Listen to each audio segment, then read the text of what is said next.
It's Flames Nation Radio, episode 46, live from various places throughout Alberta. It's Shane, it's Ryan, and joining the Nation Network and joining us for this week's edition of the podcast is a special guest, one of our new faces on the Flames Nation team, Auddie James. I'm happy to be here. I'm glad that it's called Flames Nation Radio. Everybody said I have a face for radio, so that's got to count for something. Yeah. If there was ever a tagline for the Nation Network, it's face for radio, voice for print. That's it. But we're here anyway. As always, we're delivered to you by DoorDash and also presented by Eau Claire Distillery's Rupert's Whiskey, the official whiskey of the Calgary Flames. It's hot in southern Alberta, folks. It's also fairly hot in central Alberta as the World Juniors are going on. For various reasons, the World Juniors have little bit less fanfare this time around. I think it's safe to say we don't need to get into the reasons because you can read Rick Westhead's and Katie Strang's excellent coverage of the background as to why it is. And unfortunately, I imagine we'll probably get more news along those lines as we get in a little closer to the fall.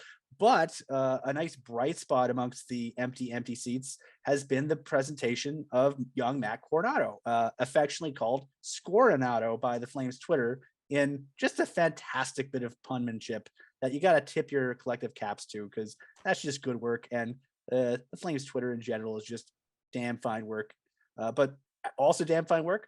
4 goals in 4 games in the round robin for Coronato, including 2 in the game against Sweden that got them first place. We're recording this on Wednesday night, almost immediately before the beginning of their quarterfinal game against Czechia. So fingers crossed, we still have World Junior coverage to talk about after this recording. But gentlemen, we'll start with you, Auddie. What did you expect from Coronato in the World Juniors, and what has he given you so far?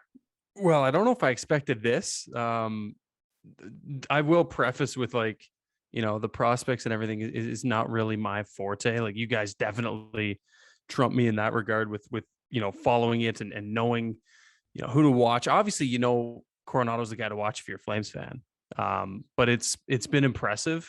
I didn't know he had this, this gear to him. Like I said, I didn't follow too closely along with how he was in Harvard and stuff like that. Obviously, he was a decently high level or high pick when he was selected. So you hope for the best. But 4 goals in 4 games. The Scorenato, as you mentioned there, Pike. But it's impressive, and it's sweet to see. The highlights and seeing that, knowing as a Flames fan and as someone who covers the team that, this kid's Flames property. Like, this is going to be a lot of fun to see in the years to come. And I'm sure Flames fans are pretty excited to see, what he's bringing here, and hopefully that can translate one day to the big club. We don't know when that's going to be, but hopefully sometime soon, I would imagine.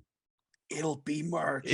I was gonna say it'll probably happen, I would imagine, after the Harvard season. But like I said, you guys know much more about that than I would. So, Shane, what about you? I mean, we've had years where there's been just one Flames prospect in the World Juniors, and to be honest, they've usually been kind of boring because you're like, oh great, it's one Flames player and it's a fourth. I'm gonna pick on someone. I'm pretty sure there's one year where Billy Arnold was the Flames' only property in the World Juniors. It was the Calgary World Juniors that only Bill Arnold, and we love you, Bill Arnold. You say Bill Arnold with the drive-by here.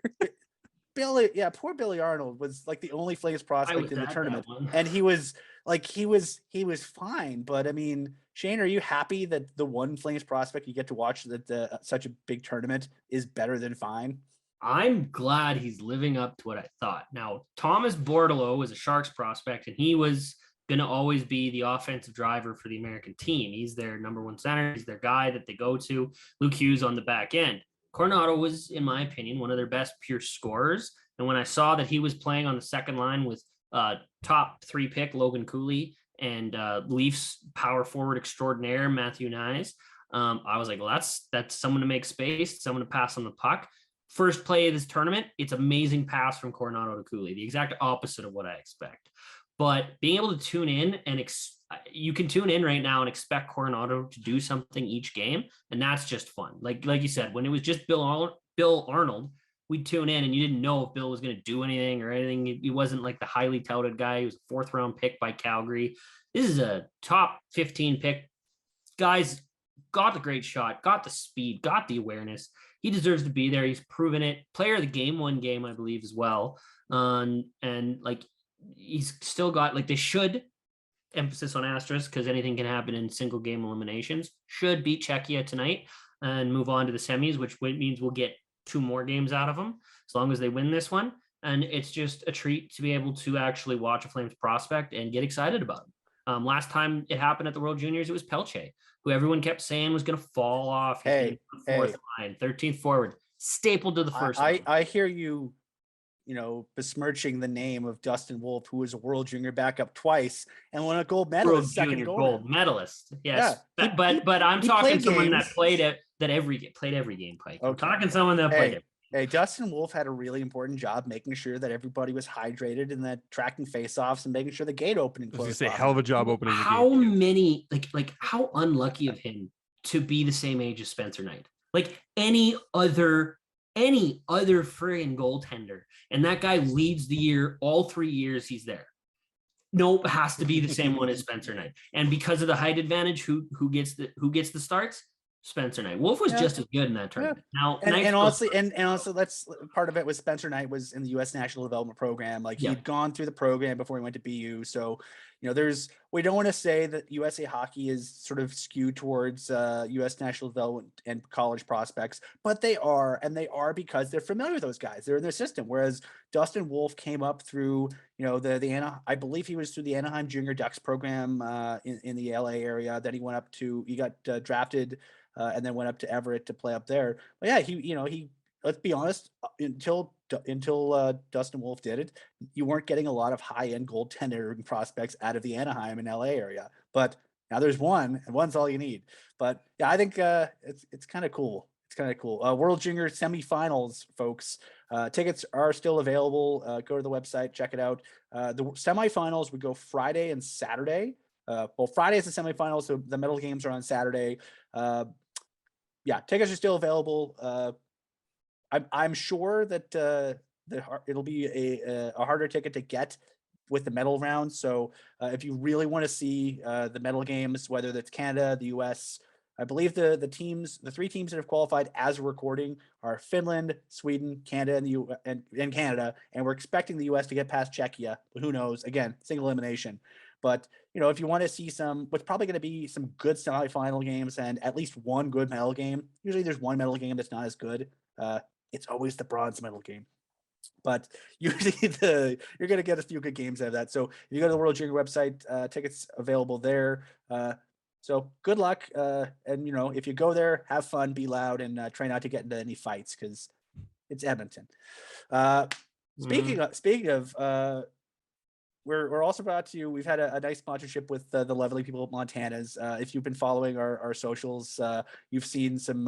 You probably saw the latest, the latest edition of the Shutdown in Flames podcast has Auddie on it. The one before that has Noah and Princey just slathering their faces in barbecue sauce and occasionally talking to each other.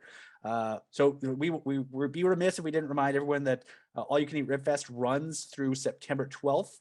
So any Montana's location, you'll be able to go there and just get a mess of good food. They also have, in addition to their all-you-can-eat pork back ribs, their limited-time big grill trio, which is 4 bones of in-house smoked pork back ribs, a fire-grilled chicken breast, both sauced to your liking, and 2 grilled shrimp skewers brushed with a garlicky Cajun sauce. And then with that, you get your choice of you get cornbread, you get your choice of baked beans or coleslaw, and seasoned fries. So there's a lot of good stuff there. So go to Montana's, eat a bunch of food, take photos of how messy your face looks. I don't think you want this. Yeah, if depending on the facial hair situation, you might want to take the discretion, the better part of valor there, and use the hashtag Montana's Get Messy, and there will be prizes. No guarantee to win any, but if nothing else, a plate full of delicious all-you-can-eat pork ribs for a low price.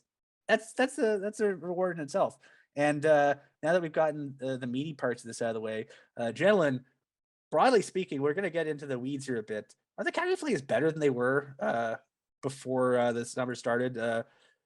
We'll start it. Obviously, there's some obvious big changes. We're going to go. My plan is we're going to go position by position, goaltending, defensemen, forwards, and then talk about the 2 sides of special teams. obviously in net, they're the same team that they were a year ago. They have, you could make a case, I would make a case that I don't know if there's a team league-wide that has a better 1-2-3 run of goaltenders in their organization, but the Flames last year ran out with Jacob Markstrom, who finished second in Vezina voting. Then young Dan Vladar for league minimum was one of the better backups in the National Hockey League. Combined, those guys were third in Jennings, the Jennings race for fewest goals against as a tandem. I don't think poor Dan Vladar, if they had won the Jennings, he wouldn't have gotten an award because he didn't play enough games. That's the only thing you can criticize poor Dan Vladar. It's like, you didn't play enough games, Dan. Sorry, you don't get a prize. You can't criticize Dan for that. That's just Daryl. It's Dan Vladar's fault. It's Dan Vladar's fault he didn't play more. And then their third goalie is the aforementioned Dustin Wolf, who are contractually obligated to refer to as the reigning American Hockey League goaltender of the year. Fun fact: he's been goaltender of the year of the league he's been playing in for the last 3 years, and he led the Stockton Heat through their appearance in the conference final, where they lost to the eventual Calder Cup champions. That's not bad. If you're going to lose, you might as well lose to the only team that no one beat. To the Chicago Wolf wagon, by the way. That's just a good team. Absolute wagon. They're pretty gross. Combined. So I would argue that the Flames goaltending is, I would say it's either a push or slightly better than it was last year, simply because we mentioned, half jokingly, the Vladar situation where he wasn't used a ton. If you're the Flames, if you're Daryl Sutter, I think you might have a bit more faith in using Vladar now than you did a year ago. And you kind of know how Markstrom's going to respond to a full season and back-to-backs. And I think Dan Vladar, as a 23-year-old, will be a little bit better. And waiting in the wings, waiting for a chance, is Dustin Wolf, who dressed for 2 games last year, and got probably paid fairly decently at 8-well up in the NHL. He got Montana's Messi. Yeah. Oh yeah. If you're up for 2 games, you're gonna be eating so much per diem. You're gonna be compared to your minor's salary. You're swimming in it. You get back, the boys are asking you to buy dinner for a month. Hey, he had to pay escrow on those on the days he played up. You don't pay escrow in the AHL. No, it's just on the A. That's how you pad your bankroll there. Avoid escrow. But yeah, I think they're a very good team goaltending wise, and B, arguably probably slightly better goaltending wise than they were a year ago. Markstrom should, in theory, just based on age, Markstrom would take a slight step back, but both Vladar and Wolf should take a bigger step forward.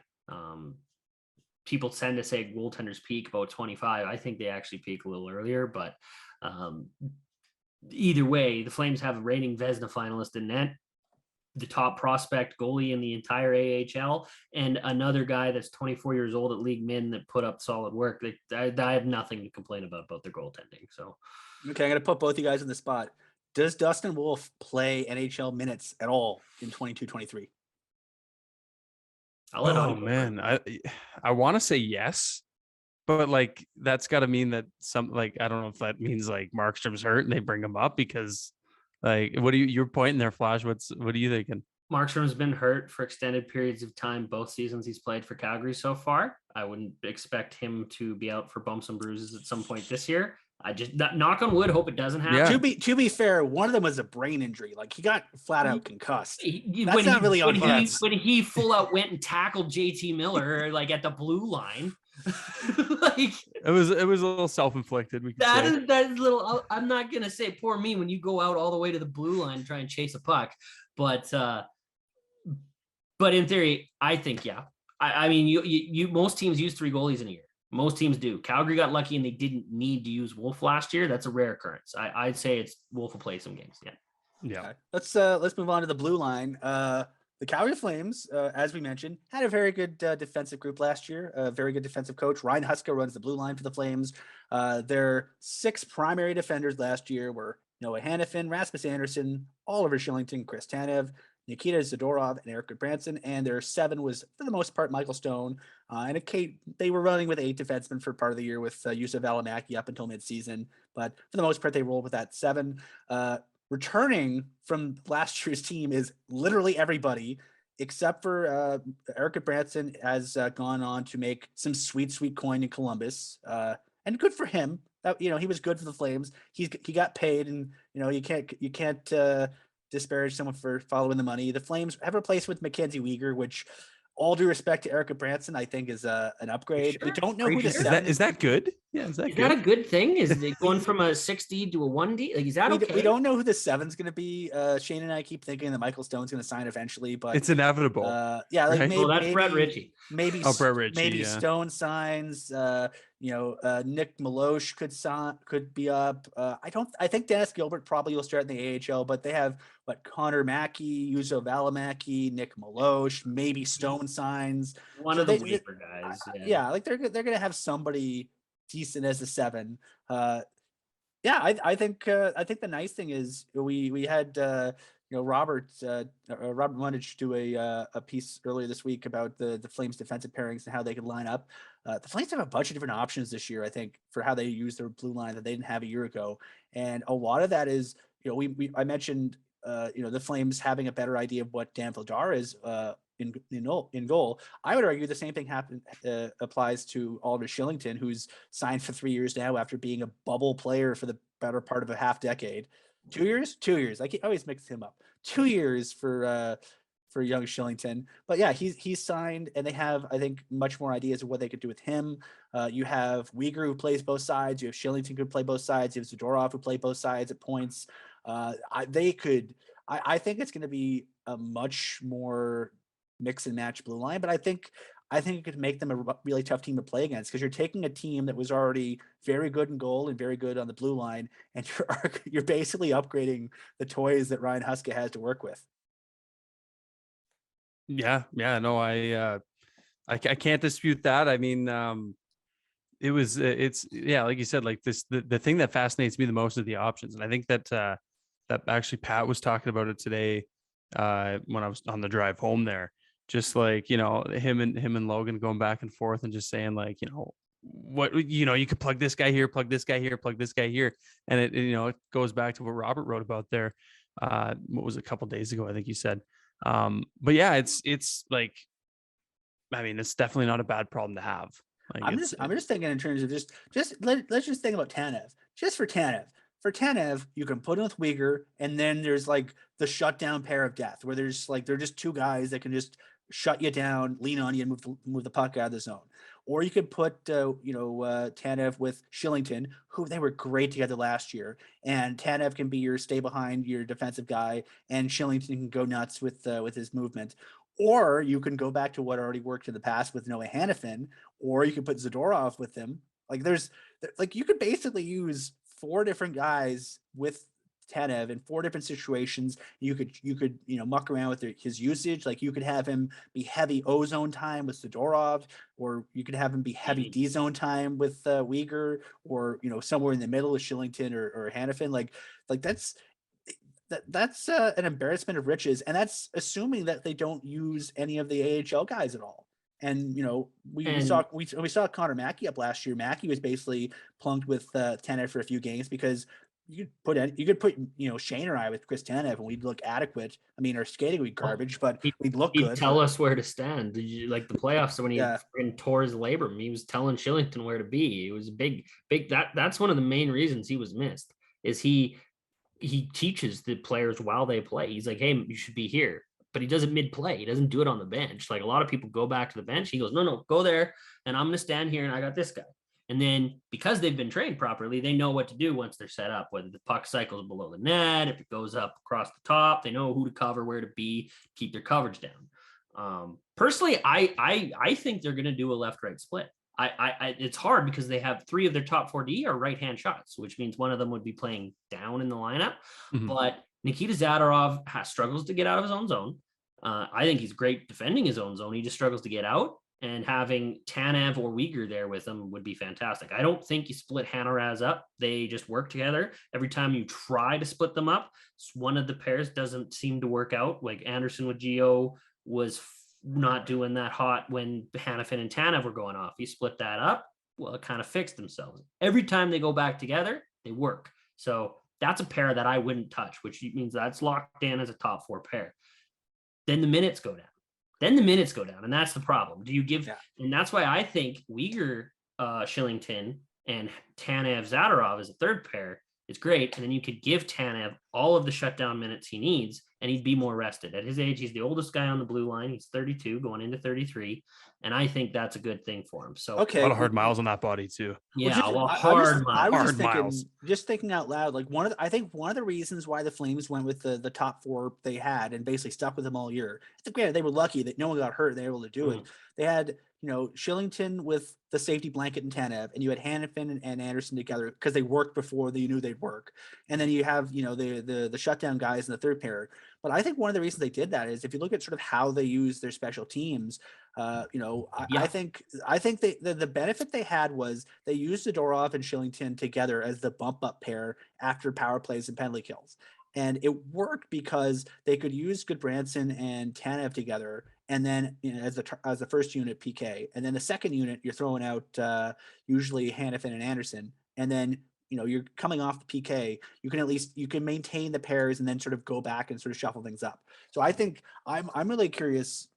We'll get into this when we get into the special teams talk, how much special teams deployments will sort of influence how they use the guys at even strength and vice versa. Because I think they went with the top 4 they did, partially because they didn't have a Giordano there to say, I'm the top guy, so let's just work around me.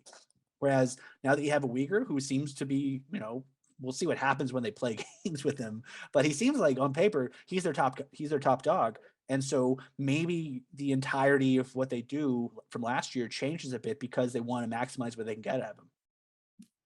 Oh, 100%. I'm all for that. I think in the preseason, just like last year, we'll see the different combos because we started with I think Tanev, Zadorov in the preseason, and Goodbranson, Valimaki, and they started the first games of the season. We had Auddie Shillington as the 7. Yeah.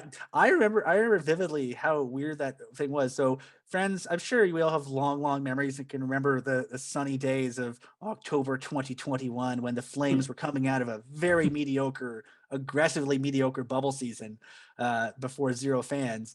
But the Flames, their defense, their second pairing was Zadorov, Tanev. Their third pairing was, I believe, Valimaki and Goodbranson. Their 7 was Oliver Shillington because Tyler Pitlick was hurt and Blake Coleman was injured. Blake Coleman was suspended for murdering someone in Winnipeg, and so they just didn't have the cap space to bring up an extra forward. So they went 11-7 because they had no other choice.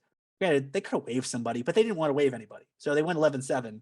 And then Zadorov was laboring a bit. He'd gotten hurt in the preseason, was trying to play through it, couldn't quite play through it. He got sat for game 3. And because they didn't have anybody else, they just plunked in they plugged in Oliver Shillington on the beside Tanev, and he stuck there for the remaining 78 games of the season.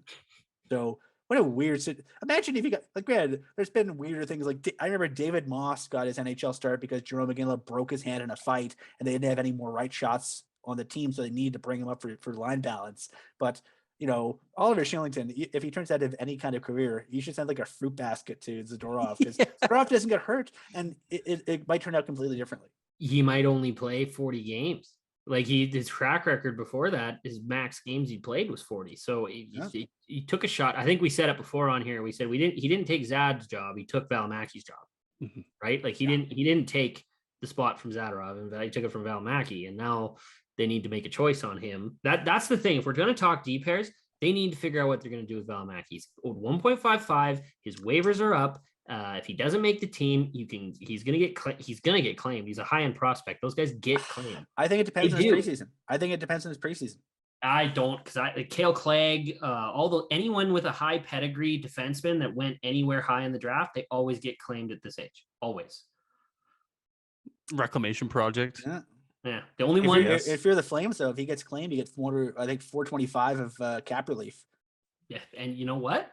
Maybe that is. It depends on camp, right? He's going up against Connor Mackey for the 7 job. The top, let's be honest. He's going up against a bunch of guys for the 7 job. Yeah, the top 6 is set. The top 6 is set. You got Mackey, you've got Valimaki, you've got Milosh, and you've got maybe our mystery signing when Michael Stone put pen to paper. Dennis Gilbert erasure. Conroy's just waiting. He's just waiting. He's got the contract. He said he's got the contracts in his drawer. He just waits to pull them out. It's just the same contract as last year, but they scribble Yeah. out the He date. just photocopied it and just wrote 23 over the we- 22 and the 21. We talked about this last episode. Michael Stone should be whatever he makes next year. He'll be close to league min. He'll deserve more. Like he was good. So good for the Flames last year. Yeah. In a really tough role. Let's move on to the forwards. Rather than rattle off 12 names, actually I'll rattle off a bunch of names just because I can. The Flames forwards last year were, for the most part, Johnny Gaudreau, Matthew Tkachuk, Elias Lindholm, Blake Coleman, Andrew Mangiapane, Michael Backlund, Tyler Toffoli, Sean Monahan, Dylan Dubé, Milan Lucic, Trevor Lewis, and depending on the time of week you were looking at, maybe Tyler Pitlick, maybe Brad Richardson, maybe someone else, maybe Kyle Ehrencroft, maybe a bunch of guys. They had a bunch of guys who sort of around. Adam Ruzicka was up at the club for a little less than half the year. They basically had a pretty steady 12 forwards that were always around, and then they sort of had a couple guys who are sort of in and out. This year, the departures from last season include, obviously, let's get the big one. We're gonna rip this Band-Aid off again. There's two. We're gonna bring this up. Departed. And there's just two. We're not going to talk about the emotional trauma of Brad Richardson's waiver claim.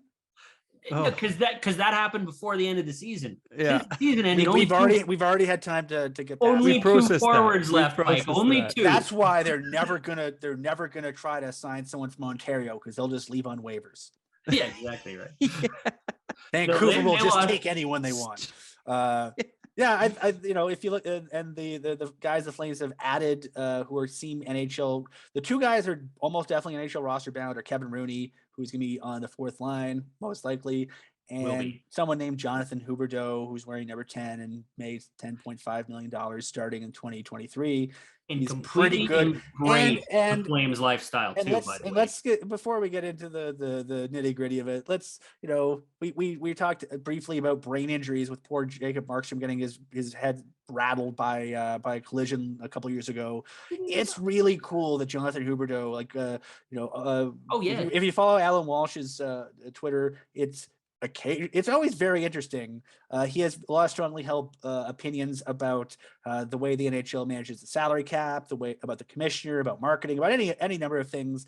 But he's also really passionate about traumatic brain injuries and CTE, and the long-term effects of guys crashing into each other at high speeds and getting their brains rattled. Friends, if you ever want to just be freaked out a bit, Google concussions and then try to find a YouTube video of what happens in the brain. It's literally the brain smashing against the side of the skull. And weirdly enough, it's usually weird collisions. Like if you see someone's going to punch you in the face, you can get ready for it. But have you ever been smacked in the stomach when you don't know it's coming and your whole body just like seizes up? That's kind of what, that's the kind of stuff that causes a concussion to happen. So you can get concussed by not actually getting hit in the head. Again, look up subconcussive blows and just try to not, cover yourself in bubble wrap. But anyway, the folks at Boston University at I believe they keep changing the name of it. What used to be the Brain Science Institute, and then there's something else. Now I believe it's the concussion the Sports Legacy Foundation, I think is the current name of it.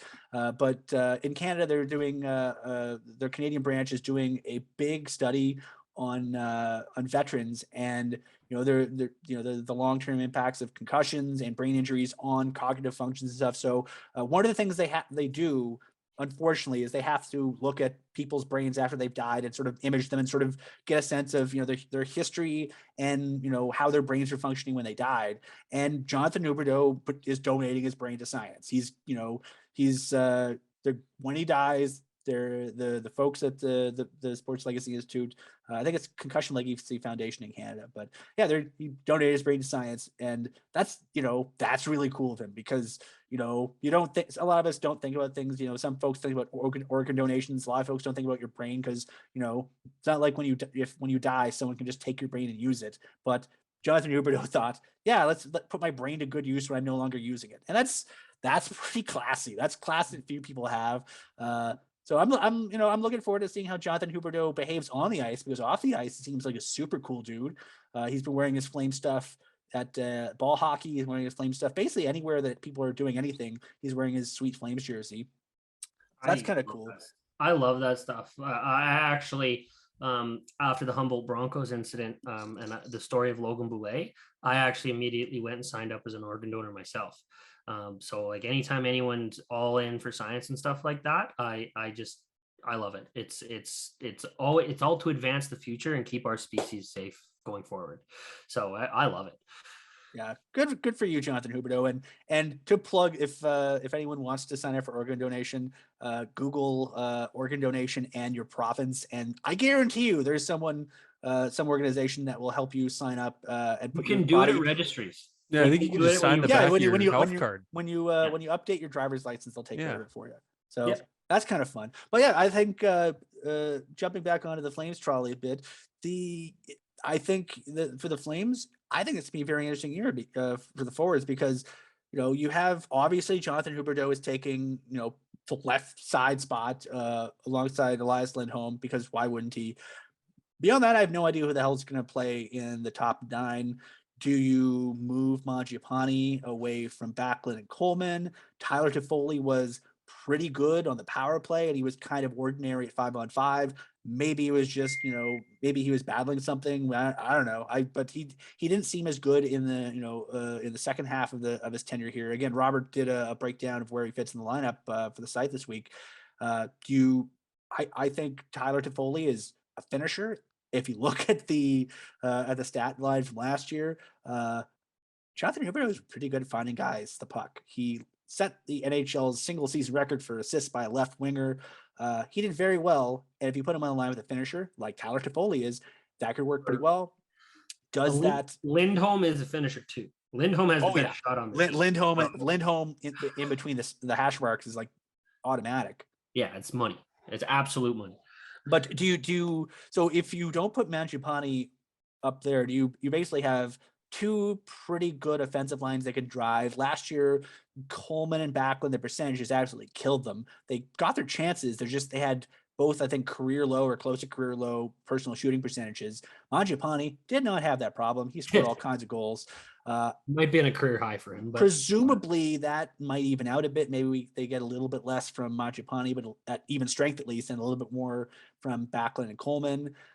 I have no idea what they do with the bottom 6. I think the bottom 6 is where the Flames forward depth starts getting stretched out a bit. Just looking at my wacky little depth chart. I think they have it different though. They have a top 9 and a bottom 3.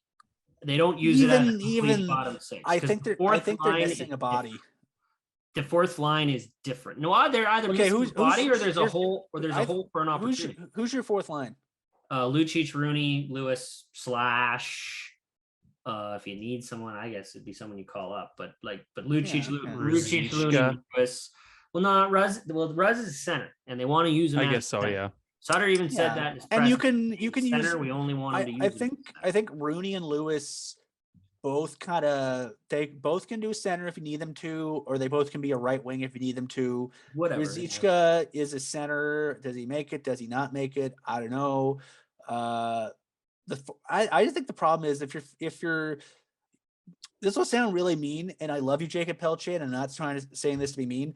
I don't want Jacob Pelche to get a roster spot by default. And I think right now, if you look at the Flames depth chart, assuming they don't do anything else, which I guarantee you they're going to do something else because they have cap space, and I don't think they're completely happy with the roster. I imagine they probably have some of the same thoughts of the roster that we do.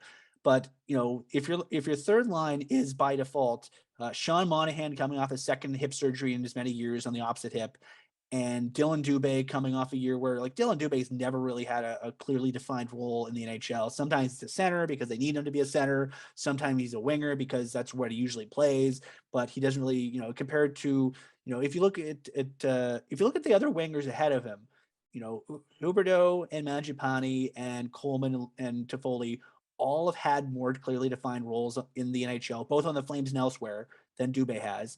And Pelche is a very good AHLer who has played one season of pro hockey. So if you bring up Pelche and it doesn't work, who do you got? And that is the thing that makes me go, Well, when you said Brad Brad Richardson earlier, I was kind of like, well, I mean, he could cycle on the fourth line, like he could, and they like to move Luch up to the third, especially to start. Like they don't mind him there. They don't mind him. They don't like him there. They don't mind him there. by appearances. So I also don't like the idea of a spot kind of gifted to Pelche, but I think that if he's not ready, there's no way in hell Daryl keeps him there. Like there's just no way. He's only going to be there. Okay. So let's just say if Pelche is not ready, he's in the American Hockey League because he doesn't need waivers. But who the hell is your other winger then? Well, I mean, you'd have to like you'd have to sign a veteran. You'd have to find someone that's still out there. That or Schwint. Yeah, but you're gonna Schwint. I have the same problem with. Schwint is 21 and has played 1 year of pro. Yeah, and to be blunt, Pelche was a lot better than Schwint. I really like Schwint's year, but I think Pelche, and I think that's a big problem where the Flames have a lot of guys where they have a lot of guys who are sort of pushing. Pelche might be the only one ready to really challenge. There's one guy that could challenge him. He's a little small though. Matty Phillips. You could run Dubé, Monahan, Phillips, and Dubé, Monahan, Phillips is two small guys and a guy who might be slow. You could make some magic. Put Toffoli back down. They roll their lines. The way they've tended to build forward lines and the way it usually works, like being Pelche or not Pelche, Mangiapane is Pelche is very Mangiapane-ish in terms of his build, in terms of his playing style. And that's why he works so well in the American Hockey League because he's so adaptable and smart. But if you look at the way they brought in Mangiapane, in with a very good two-way center in Derek Ryan and a guy who wasn't afraid to punch somebody in the face in Garnet Hathaway. So you had somebody with some beef who is basically the traffic cop. Granted, I mean, we Kent Wilson, we talked about the concept of functional toughness. Garnet Hathaway was like the textbook definition of functional toughness, where he could play a regular role, and if you needed him to engage in some fisticuffs, he could do it, and it worked. But I think the big challenge for the Flames this year is they need one more guy. It's the Ocean's 11 problem. I think they got to get one more guy. They don't have a ton of cap space to do it in, so I think they still have moves left to do, because just on paper, I think their top six can be very good. I mean, if Toffoli works, that's very good, but I think the problem is if Toffoli doesn't work, what do you do? Because then all of a sudden you got to pull Mangiapane off the second line, and then you got to. I think the line balance is very tenuous right now on paper. Yeah, and it like I didn't mind Gould's article on splitting Huberdeau and Lindholm up. I just didn't like the concept. I think your best shooter should be with your best passer, because that's how you get the most goals. And that has, if you look at since Sutter arrived and since he sort of got them playing Sutter hockey and late in that 2021 season, that's the way he's done it. Best players play with the best players. He's best on best, and he loads up his lines, and that's what he's done. And he leans on his best goalie, and he leans on his best defensive pair, and he leans on his best forwards. And so I think they need at least one more guy. I just don't worry as much, I think, because of how well they spread out the ice time. Like, I know you said we get into special teams eventually, but with how they actually use their ice team, like I tracked every game manually. I'm insane. I do that. And no forward played over 20 minutes a night last year, like on a regular basis. Like, it's very rare, maybe 1 in 10 games that happens. So they're fresh. They're not getting overly played. They're not being put to the brink where they can't think because they're out of oxygen. They typically have enough, like they typically play what the coach feels is necessary. So I don't know. I just super trust Sutter, and he'll do what's necessary. But I'm with you. I do think they need one more like veteran, because a veteran that they're not afraid to scratch. I'm pretty sure they have him sitting in the wings too, waiting on a league min deal. Plays right wing. If they go to the reliables more than you think. I love you, Brett Ritchie. The inevitables. The inevitables. Brett Ritchie was like the anti-Michael Stone in that he played too much, I think, for what he is, and he's just. He's simple thing. He does the simple thing. He gets the puck out. And he can't score. He's a good forechecker. He's a get the puck out and to kill 40 seconds while everyone rests and get off the ice. That's what he's for. But But you have a guy like that, and then you have Monahan coming off a pretty gnarly injury, and Lucic probably gonna he who knows what he's gonna have in the tank this year, and Trevor Lewis, who was hurt a bit last year and is not fast, although he works his ass off. I'll say this for Trevor Lewis, like Trevor, if you want Pelche to emulate a player in terms of their NHL work ethic, like Trevor Lewis, Trevor Lewis would admit Trevor Lewis does not have high on anything. But the thing he has that keeps him in the show is that he works his bag off, and his teammates, if you put him with, if Pelche makes the team, you plunk Pelche down in the locker stall next to Trevor Lewis, and you say, learn how to be a pro from that guy. And I think he's a winner. I think his locker he's a winner. would be next to the other French-speaking guy in the room, though. Personally, there's 2 spots, man. He can sit between them. Come on. I'm just saying. It's first thing I'm gonna do when we get back into rooms is I'm gonna get out my notepad and just write out the seating chart. And then Mike's gonna send me a picture, and he's gonna be like, "I friggin' told you. I friggin' told you." I want to know where all the Swedes sit. It's the Swedish corner. They split. They sort of start with Markstrom and just extend. No, because the goalie has the first spot inside the door. Yeah, that's what I'm saying. They start Markstrom, and then they go around. Yeah. Till the Swedes run out. Yeah. But the way halfway across the way they room do it for those of you who've never had the privilege of being in the Flames room, and I joke, but it is kind of a privilege to be able to go into the room. We haven't had it in a couple of years. We very much miss it. But when you come in, you go into the door. The door is in the back left-hand corner of the room. The room is basically this long rectangle, and on the short side of the rectangle in the corner is where the door is. And you come in, and to your right, there's 4 stalls, and 2 of them, it's a wide stall, then two narrower stalls, and another wide stall. The wide stalls are for the goalies because they have more equipment than everyone else. They need the space, and so. If you don't need to use all the spaces, they typically leave the 2 stalls between the goalies empty or only put 1 guy in there so they're not all squished. So put the call out right away.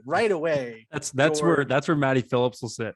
Yeah, Matty Phillips will get squished in there. Or the worst spot, the worst spots in the Flames locker room are between the 2 goalies. The goalies usually nice guys, just a space issue.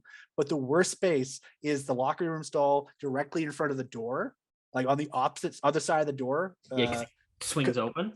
No, it doesn't swing open, but you constantly have jerks like us walking back and forth through your stuff. Like you don't, you really have to get dressed late or early and cram everything in. And anytime someone comes into the room, they have to walk around you and stuff. Like it's an awkward space. So the stalls they try not to use are the one immediately beside the door and the 2 stalls between the goalies, if they can avoid it. I think there's like 25 or 26 stalls. They only usually use 23, obviously, but the 3 stalls they tried not to use are the two between the goalies and the one beside the door. Let's move on to special teams. No, that was good tidbit. I like that locker room breakdown. Yeah, that's good stuff. It's important, and honestly, they do put in like the folks, the equipment guys set up the lockers, but they actually do consult the coaching staff and team leadership in terms of like who wants to sit where, who has preferences, and then it's sort of based on like when kids come up, they like to park them with specific players, and so when they rearrange guys, it tends to be we want call up kids sitting next to this person, or if there's multiple Russian speakers or Swedish speakers, or anyone from I think they in past years they've sat the Czechs close together, the Americans close together, things like that. So there's a thought process behind why they sit people where they sit, and it's more intricate than you think it'd be. It's much like the seating chart on the plane, which I've never seen. I've never seen the seating chart for the plane, but for they're all very political and strategic. Moving on to special teams. So the Flames had the PK will be easy. We'll do the PK first. The Flames lost Goodbranson. The Flames added Uyghur. Their top unit PK last year was Lindholm, Backlund, Tanev, Goodbranson. They probably put Uyghur in where Goodbranson is. Their second unit was Coleman, Lewis, Hanifin, Anderson. That probably stays intact. And they had 2 out of 3. Usually it was Mangiapane with either Dubé or Toffoli as the third pairing for forwards. They usually rotated 3 forward pairs and 2 deep pairs through, and then that way they tended to end PKs if they could had a full kill with Toffoli and Mangiapane, because they were good forward checkers and they could generate scoring chances on a tired power play, and that happened quite a bit. So that seems to work. I don't think they're going to make many changes, if any changes with that. I think they liked the way it was. It worked really well. They scored a bunch of goals. They didn't give up any goals. Yeah, and honestly, they might change the power play to incorporate how Huberdeau likes to play. See, that's the thing I want. That's the one thing that I might. Okay, he might say, "Well, I like to do this," then they'll adjust. Let's do Auddie first, and then Shane. who's your first unit power play? Oh, geez. Who's your 5? Last year's, just while I was you're gonna say, what was last year's? While you're Last year thinking, last year's 5, the primary 5, after Toffoli arrived on Valentine's Day, was Gaudreau, Tkachuk, Lindholm, Toffoli, and Hannafin at the top as the distributor. Yeah, they switched it. Yeah. So probably, I mean, you're probably you go Lindholm, Huberdeau, or do you? Yeah, so Lindholm, Huberdeau. You go. Is it as simple as you lost 2 lefties in Gaudreau and Monahan? Yeah, Gaudreau and Tkachuk, and then you just plunk in 2 lefties in Mangiapane and Huberdeau. Well, that's what I was thinking. That's what I was thinking. If you put Mangiapane in there, you get that left shot back again. I don't know. Is it as simple as that? Like, what do you think it's like? I think that's what I would do, but I was just thinking, like, I have my notes sketched out. I'm like, okay, this is what I do, and I'm like, oh God, who's that leave for the second unit? Well, that's it too, because that's what I'm trying to think of. Like, I'm trying to think. Backlund, Dubé, Lucic was the second unit, and they're still there. Like they will put Lucic on the power play. Like let's not kid ourselves. Lucic will play on the second unit. What about Monahan then? We've got to Monahan's value in the team. If we have to see where he's at. I think if he's healthy, you have to have a shot in that slot area. In the Lindholm, I'd rather have Lindholm in the slot area. No, but you have on the second unit. On the second, yeah, Lindholm on the first, Monty on the second, yeah, absolutely. Well, who else is on your second unit then? Because I think if you load up the first unit, it doesn't give you a lot left over for the second unit. You still have, barring no injuries, Dubé, Backlund, Monahan, and then Lucic, and then Uyghur, Anderson, or Hannafin. Do you do 2D again? I think they like 2D. You could always move Lucic off and put Uyghur there, right? Uyghur played on the power play in Florida. When Ekblad was hurt, Uyghur was the guy. He was the head of Forsling. Like, Uyghur knows how to play in the power play. Uyghur knows how to play on the penalty kill. He's a dark horse option. If you want to go 3 lefties on forward, you could go Anderson, Uyghur on the point on the first PP unit. Well, because I think for the first unit you have the 2 righties. Mm-hmm. And it gives you an extra one-time option at the top of the circle that they didn't have last time, because they always had left or right, and they lost Johnny coming in up and down on the left side. So, but Huberdeau's bigger, and the way the Flames actually run their power play, they like to keep it either down low or up high. And Huberdeau's size might actually afford them better chances for better passes out from behind the net into the slot, because he can fend off the defenders better. And he's got a bit, and I'm just going to be honest, he's got more reach.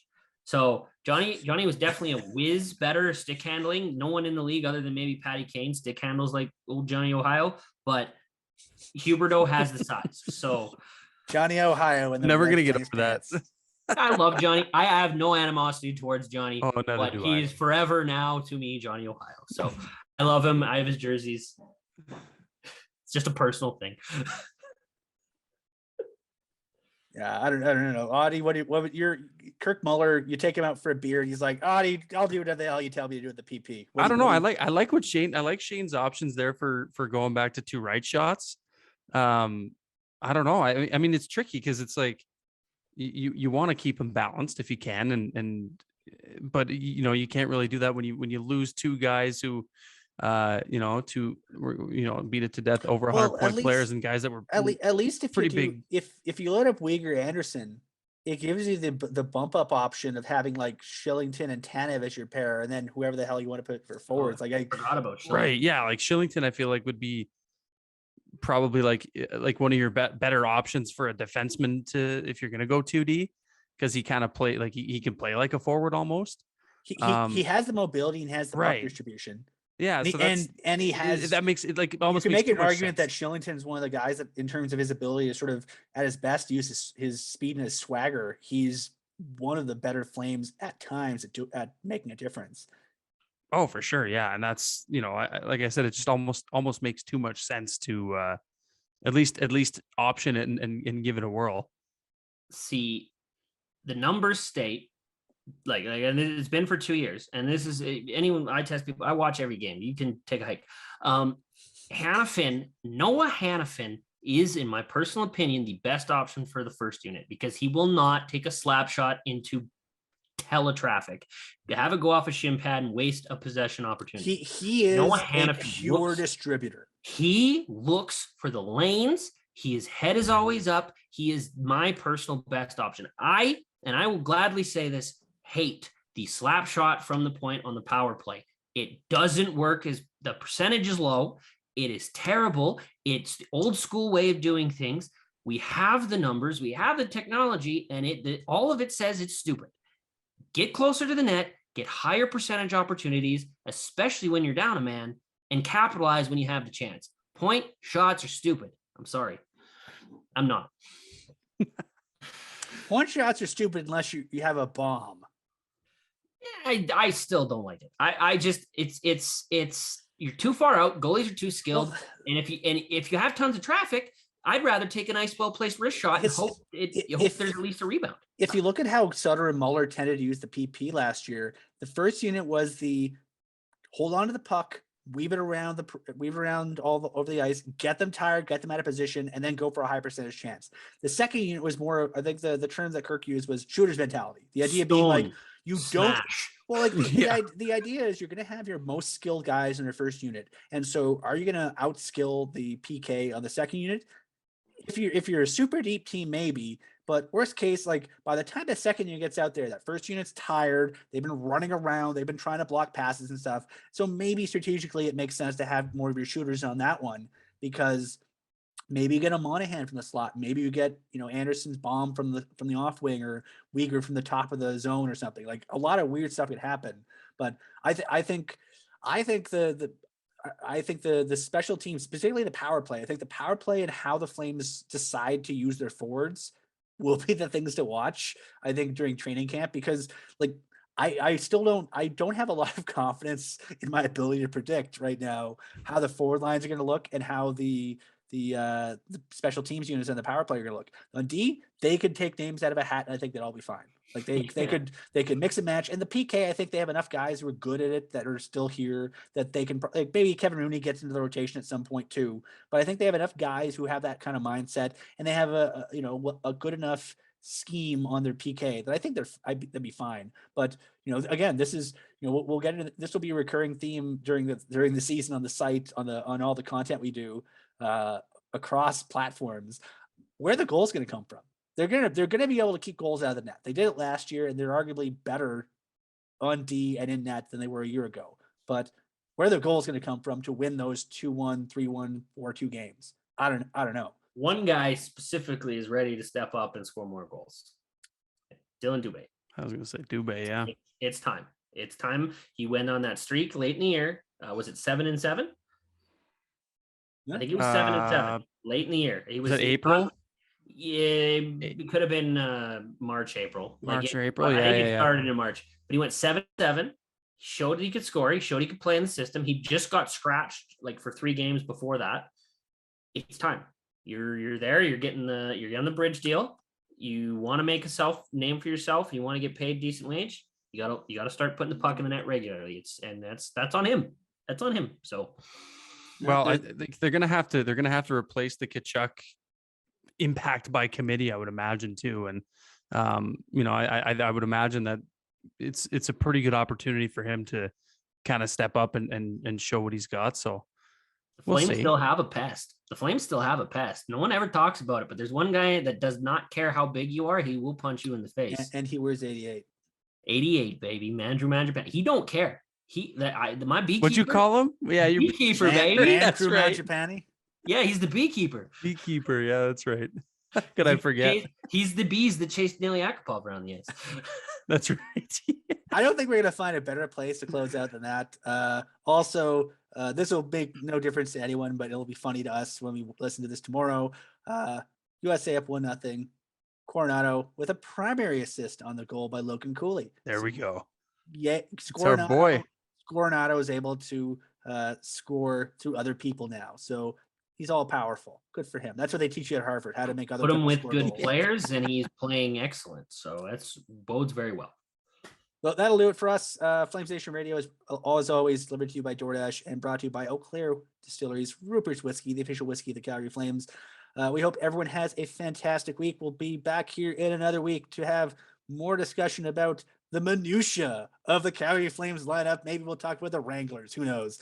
But no, we'll and then by this time next week, we'll be very neck deep in the top 20 prospect countdown that we do every year on the site, along with some input from some of our scouting friends. So in advance, thank you for everybody who answered their emails or pick up the phone and talk to us about the Flames' youngest players, because it's we always like Shane and I. You've heard our opinions about people and players enough, and so we thought it would make sense to go to the scouting folks, and we also, the Flames hooked us up with Mitch Love, which we appreciate, the reigning AHL coach of the year. So we have a bunch of stuff coming down the pike this year and this week. So thank you very much for listening, and we'll see you guys next week. Take care.